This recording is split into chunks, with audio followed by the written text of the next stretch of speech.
Welcome to your virtual CFO coach. I'm your host, Leah Torbert, founder and CEO of Harrington Strategic Partners. I've spent my entire career working in the startup world, scaling businesses to multi-7 and 8 figures. I built this podcast to share all of that knowledge with you and make your path to success shorter and easier. Tune in each week as I cover topics including financial analysis, cash flow management, holistic strategy, mindset, and more. Now for today's episode. Do you feel like your team isn't getting things done the way they used to? Maybe project deliverables are taking longer, or customer complaints have increased lately. Your natural assumption may be that you have an employee problem. But before you head to HR to start the paperwork, let's take a look at your processes first. I've seen it time and time again. Whether it's a single employee or an entire department, people tend to get blamed when bad things happen. Customer invoices are delayed, Nancy in receivables isn't doing her job. Orders shipped late, operations needs to get their act together. In the fast-paced world we operate in, it's easier to blame someone for a problem instead of taking the time to figure out why it's happening in the first place and fix it. Your unproductive team could be struggling with a process issue or a capacity issue or both. I worked for a company a while back that was experiencing this issue. They'd been on a fast growth trajectory, pedal to the floor almost from day one. The owners operated with a shoot from the hip, figure it out as we go mentality. And they ran their teams lean and expected them to work long hours to get the job done. It's not surprising that over time, order delays and errors increased, department priorities weren't in alignment, and lots of good people quit because they couldn't handle it anymore. In most instances, the process, or sometimes the lack of one, was causing the issues and not any one individual. But it took a long time to accept that they needed to pay more attention to the process. And then in classic fashion, they paid too much attention to the process. I know this sounds weird, but it happens all the time. Managers were given authority to change a process whenever they thought it could be improved.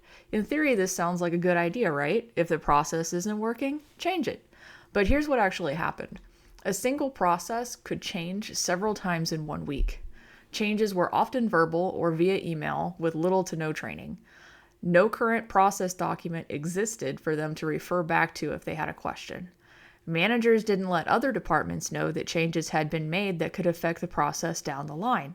There was constant confusion between departments trying to figure out what was going on, and employees were exhausted trying to keep up with all the changes and lost the motivation to do their jobs right because what right meant changed all the time. So there are a few lessons that we can learn from this.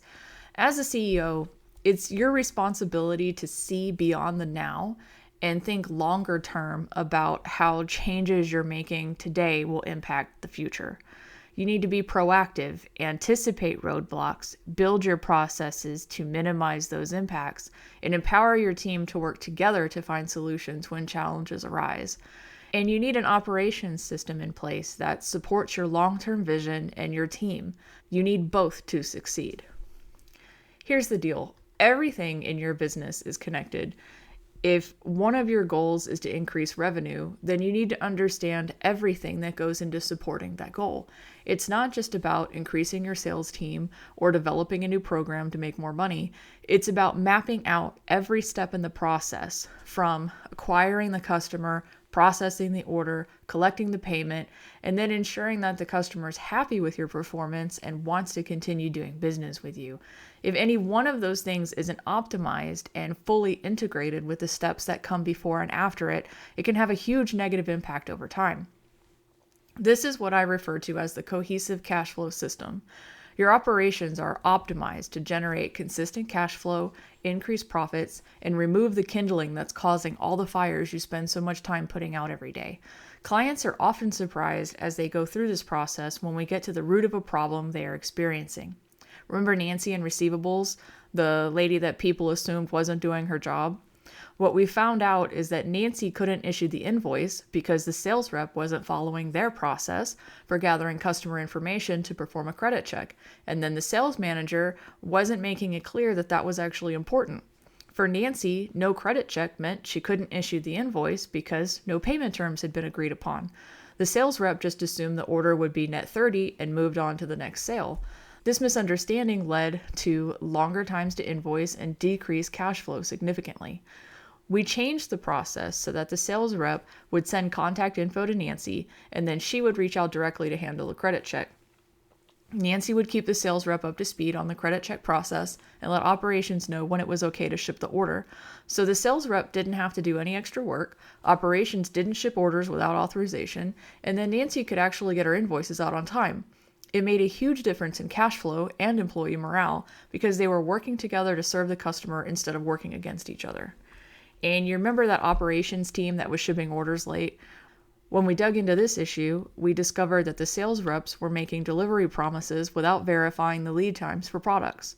This was causing delivery issues because products weren't always in stock or current order volume was larger than normal, leading to a longer lead time to get the order shipped.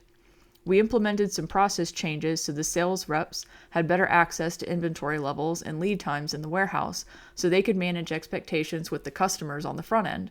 This greatly reduced customer complaints about late deliveries and improved the relationship between the sales reps and the operations staff. In both instances, we put in measurements and a feedback system so we could gather information on how things were going from all parties before making adjustments to the process, keeping everyone engaged and working together to increase efficiency over time. If you want to learn how you can leverage this in your business, I invite you to book your cash flow optimization call with me today. You can use the link in the show notes or head over to my website, harringtonstrategicpartners.com/contact. The cohesive cash flow system is one pillar of my cash flow ignition methodology. The other two pillars, the decisive CEO mindset and the cultivated success blueprint, work together with the cohesive cash flow system to create a business that can generate sustainable cash flow long term and change course as needed to achieve your goals. With the decisive CEO mindset, you're in control. You're confidently calling the shots, making decisions that pave the way for growth and success. Analysis paralysis, gone. Feeling isolated and overwhelmed, a thing of the past. You know exactly what you need to make critical decisions and have a support team in place to help you manage the stress of being a CEO and making time to take care of yourself a priority. Your cultivated success blueprint is the roadmap to achieving that success. You intentionally map out how you will achieve your goals and implement the tools and measurements to support that success and growth. No more wondering what the next steps are or finding out too late that you veered off course. It's all laid out in your cultivated success blueprint so you know what to do and when to fast track your success. If you're interested in learning how my cash flow ignition methodology can ignite your cash flow engine, I invite you to book your cash flow optimization call with me today. On this call, we'll tackle your immediate cash flow concerns and outline actionable steps for quick improvement. I'll walk you through the cash flow ignition methodology, explaining how it accelerates results. If it resonates with you, I'll share some options post-call on how we can work together so you can achieve success faster. You can use the link in the show notes or head over to my website, harringtonstrategicpartners.com/contact. Thanks for listening to today's podcast. If you enjoyed what you heard today, please share with your network and leave a review so our podcast can have a greater impact. If you have any comments or additional topics you'd like discussed on the show, let me know. Before you go, connect with me on LinkedIn and let's keep the conversation going.